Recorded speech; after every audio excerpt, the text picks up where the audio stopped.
విషయాలు పక్కన పెడితే అది ఎంత వాస్తవమో ఆమె పరిచర్యలో చాలా చక్కగా చాలా బహుగా వాడబడుతూ ఉన్నారు.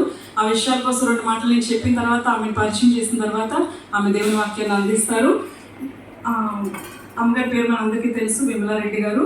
ఈమె CEEFI అంటే Christian evangelical education fellowship of India ఈ పరిచర్యలో ప్రెసిడెంట్గా పనిచేస్తూ ఉన్నారు.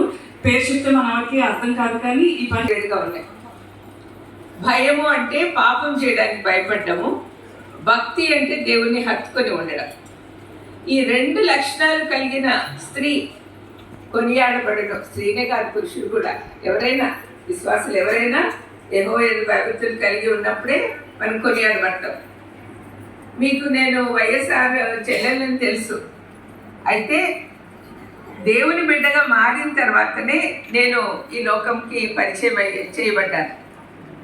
అంతకుముందు అన్న సీఎంగా ఉన్నప్పుడు నేను ఎప్పుడు బయటకు వచ్చేదాన్ని కాదు.